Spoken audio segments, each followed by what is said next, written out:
Hello, and Hello. welcome back to another episode of Soul Pathways and Divine Adventures podcast. I am joined today by Jennie Barnes, owner of Sunalero. Welcome, Jennie. Thank you. Thank you for having me. It's a pleasure to You're be here. you're so welcome. I'm excited. I know Jennie's. We've met. We've taken some classes, and she is such a delight. So I can't wait to jump right in and have everyone learn more about what Jennie does. So I just want to take a little step back, though, Jennie, and just have you introduce yourself a little bit. Hello, I'm Jennie Barnes, and I have a business called Sunalero, and I offer some different services to clients. I offer Reiki, Peter Hess Sound Massage, and Shamanic Healings, along with sound spas. Wow, that is a lot. So I kind of want to just dive into each one individually. Okay. So whichever one you want to start with first, you want to, I know that I'm very excited about the Peter Hess sound bowls that you do. So can you talk a little bit more about what that is? Oh my gosh, yes. The reason that I got involved with the Peter Hess Sound is because I wanted to take my meditation a little bit further. And so I thought, well, I might as well get one of these sound bowls, and that will help me go deeper into my meditations. And so I contacted my teacher in Manitowoc, and she was not offering like classes just for like, one-on-one people, people to people. So I decided to take a weekend class, and I did level one. And I was like, from the very moment that bowl got on my body, I was hooked because it just Mhm. sent me to such a relaxed state. And I can get stressed out kind of easily. So it was like I had absolutely no stress in my life. I was like butter. I was like, I can handle anything. And I was hooked, and it felt so good, so relaxed. And, I was having like, when I was the person that they were practicing on, I was going off to a different place in my mind, and it was so nice. And I thought, wow, this is really cool. I want to continue this. So I continued with the classes, and I think it took about a year to do all of the classes.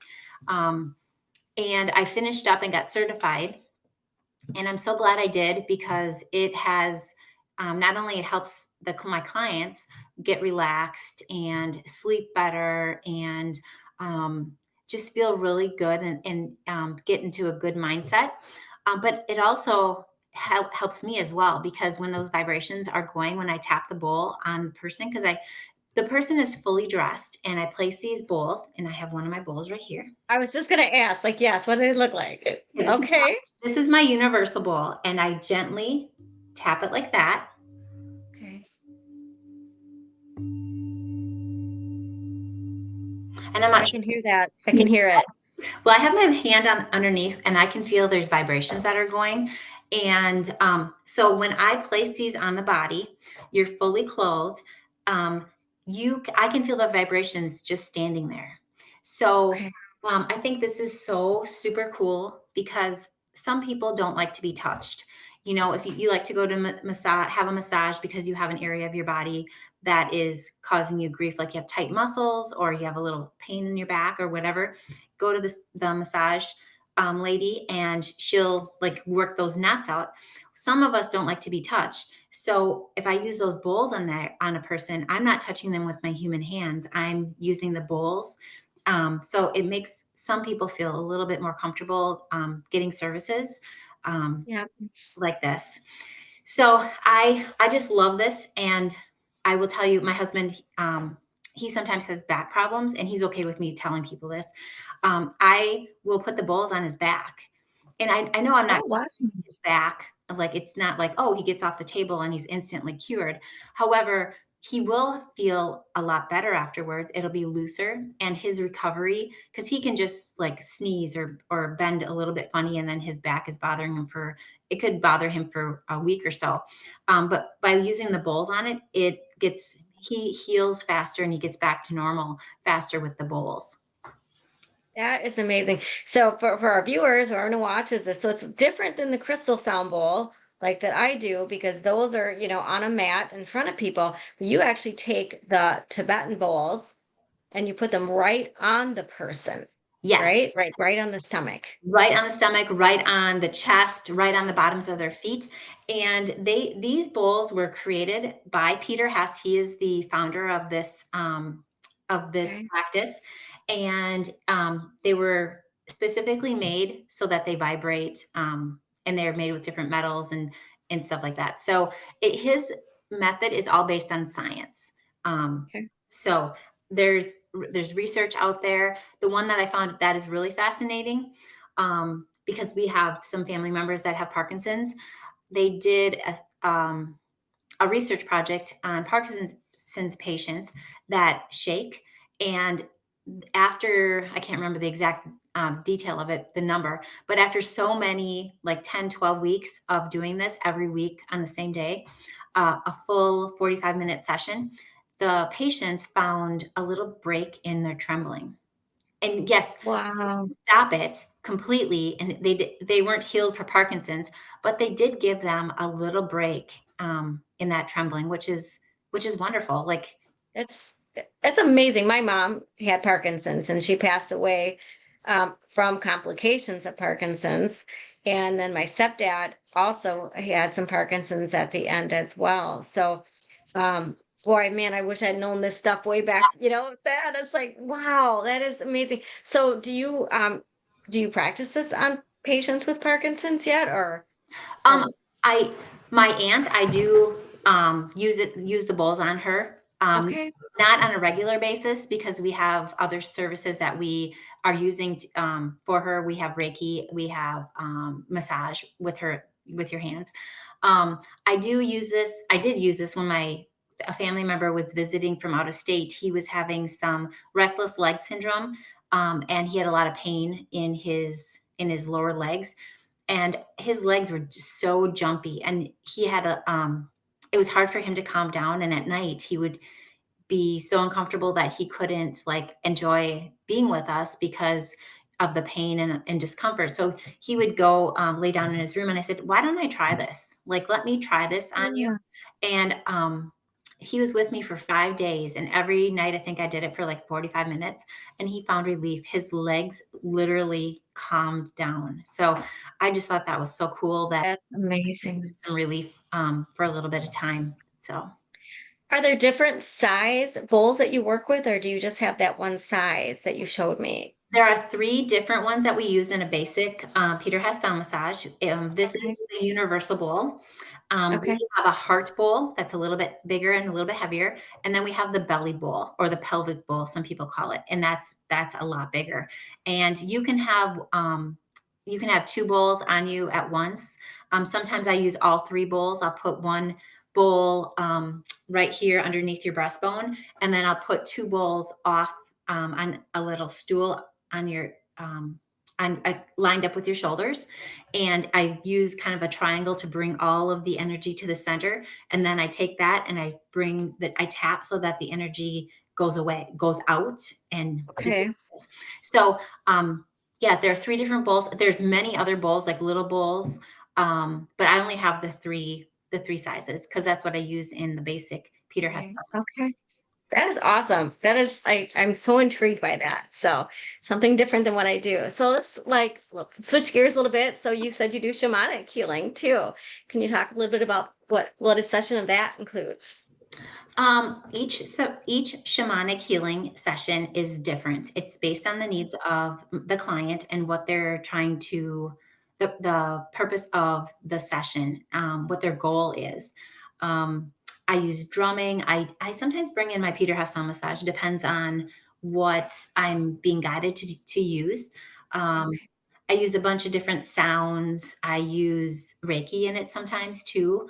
I use a rattle a lot and a drum, to take me into that meditative state so that I can use my intuition to pick up like what's going on, what is the deal. Um, I had a client that had, she didn't tell me, she came in, she's like, I need a shamanic session with you. And I'm like, okay, we'll just go with the flow. We'll just see what comes up. And I kept seeing this fishing lure. Like it kept popping in my vision, and I was like, "Gosh, I don't understand what is going on." I see a fishing lure like right um right down in your like right side of your abdomen, and I was like, I'm not really sure what's going on here, but I'm if you're okay with it, I will energetically remove it for you. And she was like, sure, that's no problem. Then I did Reiki to heal that up. And then afterwards we were talking, and she shared, and sometimes people share like what's going on and some people don't share, Mhm. and whatever people are comfortable with it is fine. But when she was talking to me later, she said, "I was having problems with my IUD." And Oh, wow. I was like, "Ah, oh, okay, so that's what I was picking up on." So sometimes, your intuition comes in and tells you, but you don't understand exactly what is going on, but you can tell whatever you're seeing or hearing or feeling, to your client, and then they can take that information and meditate on it and learn how to heal themselves. Yeah. That's the biggest thing, right? Is helping someone learn how to heal themselves. We Yes. give them all the tools. Like we're just kind of there as a guide, as a conduit, and helping them heal themselves. So you talked about you keep intermixing the Reiki in there, which I love because that is the biggest thing I think that as energy healers that we all do today is we're learning to be multidimensional and mix things together. So talk a little bit about the Reiki that you do. I recently became a Reiki master thanks to you. Um, Thank you. so You're cool. welcome. Like, eh, I just that was my first training as I did Reiki. I think it was back in 2016. I think it was. Okay. Might be off a little bit with my time. But it's just so fascinating that you can feel the energy in your hands, and you can go over someone, and like I can feel hot, but they can feel extreme cold, when they're releasing energy, and it's Yeah. pretty amazing. Like I did this on a Reiki session on a family member, and I was feeling like really cold, and like from my hands, I was getting that cold sensation from her body. And then she, at the end asked me like, why did you, it was the middle of winter. Why did you open the window? It's winter. Like I got really cold. And I was like, I didn't open the window. You were just releasing a lot of heavy energy that you're carrying around. And I said, when I had I think it was over her stomach. I had my hands over your stomach. My hands got really cold too. And she's like, yeah, I could feel because I was touching her stomach. Although with Reiki, you don't have to touch them, you can just hover above it. But I was touching her stomach, and I was so like, oh my goodness, like I did not open the windows because it is freezing. It's just so interesting that um, it's just Reiki is just so interesting that the energy moves and we don't see it. And sometimes I don't feel what they're feeling, but you're feeling something. I had a gentleman once that had um, hip pain, and he didn't tell me he had hip pain, but I just was guided to go to the right hip. And I did not like rub or anything. All I did was like hover over his hip area. So I didn't even touch him.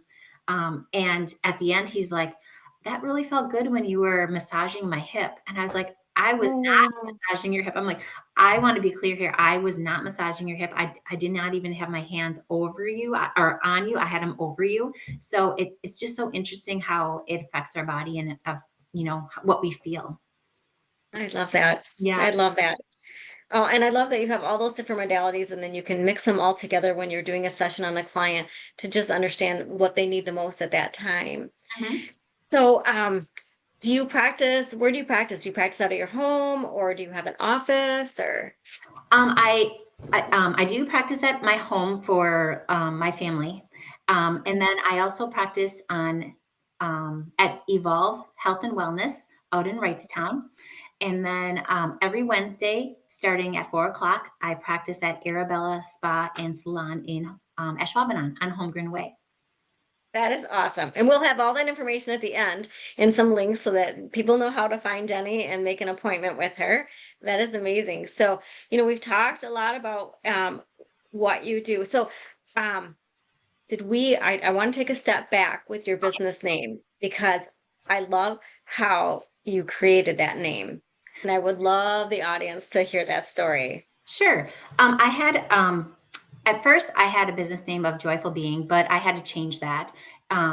So I was like trying to come up with a business name that was unique and that meant something because I really wanted it to mean something. So I enjoy sunsets. I really love like looking and watching the sun set. And I mean, sometimes it could be a 2-hour process depending on when you start watching it.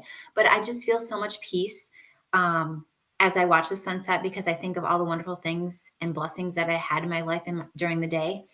And so I'm like, I would like to incorporate something with the sun. So I'm like, okay, Sunalero, and then sun, and then I teach Spanish. That's my full time job. So path. Nice. Yeah, path kept coming. I kept seeing this path when I would meditate. So a path kept showing up. So I'm like, how could I incorporate path in it? Well, the word for path in Spanish is sendero. So I'm like, how can I combine the two to come up with something? So it's Sunalero, the sun coming from something that I love, something that reminds me of Reiki because the beautiful light that we Yeah. healing light that we golden light we have of a Reiki energy, and then the arrow comes from sendero, which is the Spanish word for path. So I'm thinking when I do my business, I'm shining light on people's path or helping them shine light on their own path. So that's how that came up with. I I can. love that. I love that story. I know you've told it to me before, but I'm like, I love hearing it. It just, it is amazing. And it's so creative and original. And I love that. So we talked about a lot of what you do. So how, I want to say this right away. So how do you take care of staying aligned and grounded? And how do you take care of your spiritual health, given all the wonderful modalities that you do for others? There's a lot of things that I do. I meditate. Okay. Before I go to bed, I do positive affirmations and I listen to different meditation music to help me sleep and to set me up for a good night's sleep. I love walking in the woods, and I go to Door County quite a bit, and there's this little driveway that I walk up and down, and like I will stop and I will hug a tree, or I will Oh, like I love that. just to feel that energy of nature. I will go outside. I do not like shoes, so I love going barefoot. So just standing in the grass and just earthing and just being and just breathing. I like to surround myself with positive people because their energy rubs off on me, and hopefully my energy rubs off on them. Um, I go to church on Sundays. I am an Episcopalian, so I do go to church on Sundays, and I think that helps me. It helps me stay grounded in my faith, and it helps me like I don't know, just be mentally healthy. Um, what else do I do? I'm sure there's other things that I do, but I just can't remember. I exercise because I think exercise is a good form of keeping your mind in good mental health shape. And yeah, I'm sure I'll think of something after we get off here. But We always do, right? We always think of questions or answers or things we want to ask. So you brought up a good point about your faith. And have you ever run into, I sometimes there's a little discord between spirituality and religion. Have you ever run into any issues with that with the people that you go to church with? I don't know if they really know what I do. I think some Yeah. people do know that I do Reiki and Peter Hess and the shamanic healing. But I have a wonderful church family, and we accept one another exactly the way we are, exactly the way that we show up. So we're all there to do one thing, to learn and walk in Christ's love. So Yeah. And that's what it is. It's all about. And I wish more, I wish more religious organizations understood that we're all about love and light, yeah. and it's following that same path, right? It's following that same path. So, how do you prepare yourself when you're getting ready? So you do some, all these different modalities. Like, how do you prepare yourself when you want to get ready for a session with someone? Okay, so I have like Um, when I go to Arabella Spa and Salon, I usually am going to come. from a busy day. So when I get there, I usually like to try to arrive 45 minutes early, and then I get my room ready, like the bed, with the sheets, and set up my bowls and all that kind of stuff. But then what I do is I cleanse the room with sage. I open sacred space no matter um, what type of service the student, I'm thinking teacher mode here, what type of service my clients are getting. I always open sacred space because for them and for me, it just keeps me grounded in the session. And then before they arrive, I pray, I meditate, I ask for guidance, and that's what I do to prepare, like right before the event or the session. Um, when I know that there is a shamanic healing coming up, like let's say I look at my calendar and there's one a couple weeks from now, or even next week, or even if it's tomorrow, I take time and I pray for the person that is my client, and for whatever needs that they need from me, that it comes out. Um, so I do a lot of meditation and prayers for others in preparation for those kind of sessions. Um, yeah, that's basically what I do. That's awesome. I love it. Um, so I don't know if you can share this or not, but has there been in all your different type of modalities that you practice, like any one powerful experience that's ever stood out to you before that just was like had an impact? Yes. It was a Reiki session, and I was giving Reiki on a person, and I was really I was really nervous because it was really early in seeing clients. Um, it was a couple years ago, and so I was doing a lot of praying, a lot of meditation, like asking for guidance and asking for support from my spirit guides and all that kind of stuff. And so we're in the session, and I keep seeing this man that is my image of Jesus. And I was Okay. like, okay, this is weird. This is what I think Jesus is. And like he was getting kind of frustrated with me because I wasn't like picking up on his messages. So then I'm like having this conversation with him in my head, like, okay, you need to show me some more because I'm not understanding you. And I know you're frustrated and I'm getting frustrated. So then he takes a piece of paper and a red Crayola crayon, and he draws a heart, and he starts coloring it in. And he's sitting at this table, and I recognize the table. It looked like a table that my grandparents had a long time ago. And so then I was like, oh, he's talking about love. Okay. And I think I'm interpreting it as this. And this is a Reiki session. So usually, it wasn't a shamanic healing session, but I felt like it was more of a shamanic session, but it was solely Reiki. And then after, I'm like, oh, I got it. Like it clicked, like what he was trying to say. And he gets up and he walks past me and past the client, and he just keeps walking. And then he opened the door and he slammed the door. And I was like, oh wow, like he left. Okay. Mm. So then after, and I didn't mention any of this to the client, and then she said, when we are done, she goes, who is here? Because this was on a weekend, so I can't remember if it was a Saturday, Sunday. So we were the only two people in the whole building, and the front door was locked. And she's like, "Who else was here? I heard a door slam." And Oh, wow. I was like, "No one was here." I said, "I have to tell you something." And I told her, and she told me that she prayed for love. Like in her morning prayers, she Gosh. prayed for love. So it was like that was just so powerful for me because um it was just so powerful the way that she Like, prayed. yeah, overwhelming. Yeah, Yeah, like yeah. that connection that you were able to make and pick up on and And help it her was with that. she needed, and then I think I actually needed part of that message too, that, about God's love. And, Yeah. so that was the most powerful, and that will always stand out to me, from that session.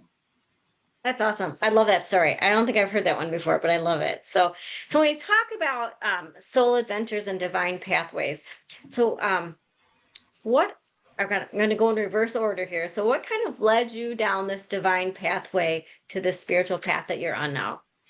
Okay, we started, I can't, it's probably at least 10 years ago. We started one of my friends started a meditation group. So every second Monday of the month, we would meet as a group of women in her basement and we would meditate.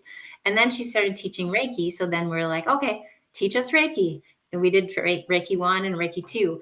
I can't remember if it was before that or after that. I had a traumatic experience, something that happened that was traumatic to me, and I had a hard time with it.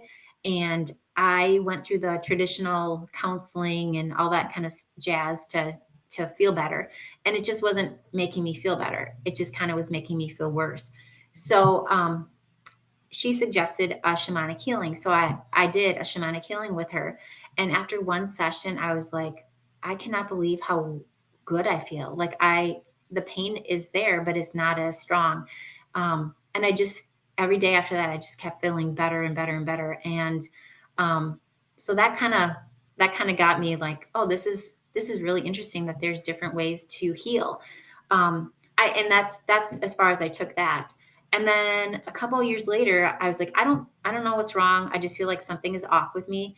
And can you just do another shamanic healing on me, please? And she did. And in that session, it came up that I should go for training for shamanic healing. And so then I was like, I've always been interested. Being a teacher, I don't have them any days off, so I don't think it's a possibility. And she was like, just ask.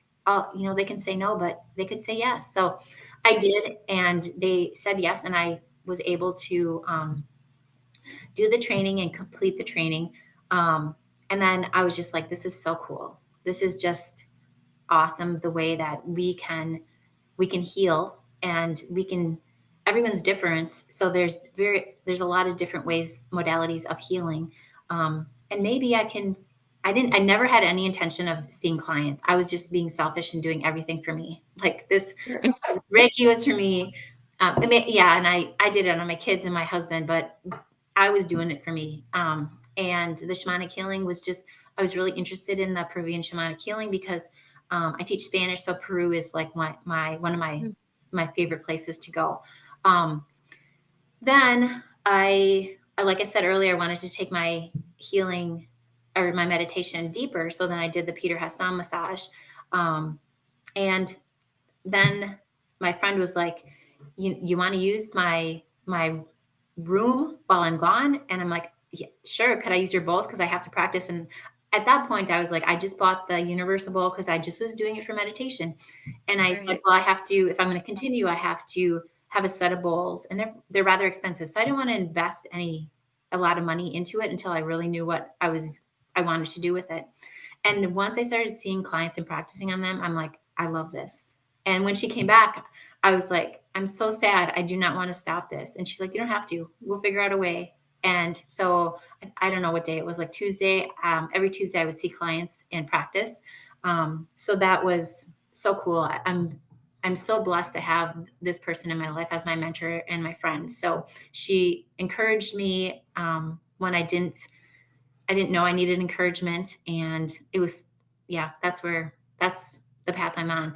And now I love this. I love how it helps people, and it's not invasive, and it will, um, with the Peter Hess sound massage, your body will take the vibrations as much as it needs. So if it just needs a little bit of vibrations, it'll just take a little bit. If it needs a lot, it'll take a lot of vibrations. So it's just different ways to heal, and I can hold space for people. I'm a helper. I know that is my mission. My purpose is to help people. So it's one way that I can hold space for people so that they can feel safe and feel vulnerable so that they can heal. That's the biggest thing, right? Is holding space, allowing people to be vulnerable enough to tell you what's going on so that they can heal themselves. Yeah. So Yeah. that's amazing. And I totally, I mean, I was so glad when Jennie reached out to me and we did the Reiki class because I get that feeling from you right away. Like you are such a beautiful soul and I could just feel the love and kindness and gratitude coming from you. So Well, thank you so much. you're welcome. All right, so we talked about the pathways. So what new, as you look to the future, and if you don't if you don't have anything, that's okay. But as you look to the future, what is your next soul adventures, our soul? Oh, Yeah. um, I I am getting up there in years for teaching, so retirement is like out there. I can see it, but it's not anywhere in right now. But I would like to do. I don't want to just stop teaching and do nothing. I want to continue to help people. So I would like to have a part-time business, like continue to grow my business so that I can see clients 3 days a week, more if I need to, but if I'm needed, but see them 3 days a week so that I can help more people. Hold that space. Um, it would be it is an honor to hold space for people, and it is a blessing that I have opportunities to do that. I love it. I love it. What else? Like, so you're kind of from around here. So where do you see in our community, like the spiritual community going and like in the future? I just see us continuing to support one another. There's so many people that do Reiki, but yet they're friends with other people that do Reiki, and then they hold events together, or they promote their friend doing Reiki, or Peter Hess. It's just the whole community coming together and just being so super supportive, providing different opportunities for people who don't know a lot about this, who need to be educated on the different modalities of healing. I just continue. I see us to continue to do that, to hold space, um, not just for individuals, but to hold space for communities, countries, the world, so that healing takes place there too. I think now more than ever, it's just so important, especially for the world, right? So, anything else that we kind of didn't cover that you want to share with anyone, with Oh, the audience? I can't think of anything. I just think, if you're skeptical about anything, doesn't have to be anything that I do, but if you're skeptical about anything, just try it. Keep an open mind and just take one little step and try something new. And you never know what comes out of it and what you may learn or what you may enjoy. Right, exactly, right? I was talking with someone the other day and it was really interesting because I don't know if it was in a class that I had, but we were talking about how people have a hard time with like the shamanic and the Reiki because it's it's an intangible energy, right? Mhm. It's our energy and you can't see it. I mean, the person was like, "Well, you can't see radio waves. You can't see microwave wave, like, but that all works." And I'm Right. like, "It's a good point." Yes, that is a very good point.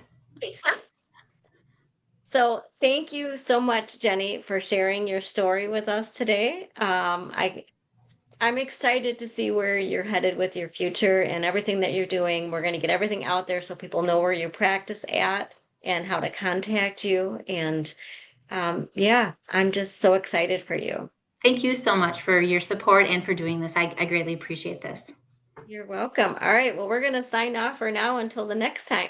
So, bye for now, and we'll talk soon. And yes, look at that. Do that one more time. We'll end with that. I love it.